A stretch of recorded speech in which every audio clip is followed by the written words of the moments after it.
Assalamualaikum warahmatullahi wabarakatuh. Perkenalkan, nama saya Murad Agung Darmawan, mahasiswa dari Fakultas Hukum. Saya akan mereview kembali pertemuan kelima mengenai hukum pidana, kelanjutan dari pertemuan keempat, yaitu mengenai pembaharuan KUHP oleh dosen Profesor Dr. Haji Henin Nuraini SMH dan asisten dosennya Dr. Emrendi Adidayani SMH. Nah, cara-cara melakukan pembaharuan KUHP, yang pertama ada yang tadi disebutkan, kriminalisasi. Kriminalisasi itu apa sih? Suatu proses pembaharuan di mana suatu perbuatan tadinya bukan merupakan perbuatan yang dapat dipidana, tapi karena perkembangan masyarakat menjadi perbuatan yang dapat dipidana atau penciptaan delik baru. Yang kedua, dekriminalisasi. Suatu proses pembaharuan yang tadi suatu perbuatan itu dapat dipidana karena perkembangan masyarakat menjadi perbuatan yang tidak dapat dipidana atau memandukan delik. Yang ketiga, rekriminalisasi, yaitu suatu perbuatan yang tadinya dapat dipidana karena perkembangan masyarakat menjadi tidak dipidana. Nah, ini kebalikan dari yang tadi. Kemudian karena perkembangan masyarakat pula, maka perbuatan tersebut menjadi dapat dipidana kembali. Yang keempat, depenalisasi.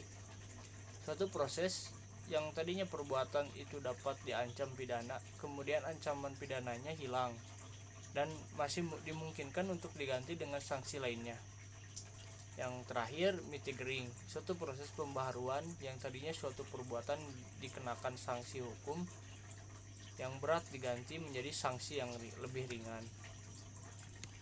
Adapun metode pembaharuan KUHP, yang pertama evolusi atau evolusionis, bisa didefinisikan sebagai pembaharuan yang dilakukan dengan cara menyelipkan pasal-pasal baru dalam KUHP.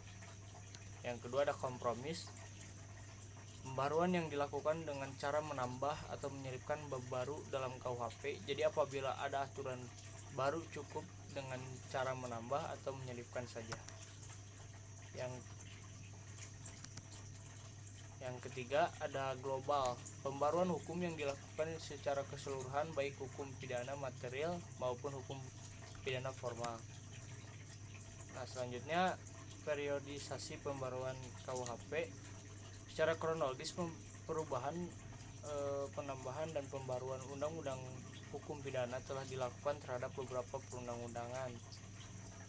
Di antaranya Undang-Undang Nomor 1 Tahun 1946 tentang Peraturan Hukum Pidana.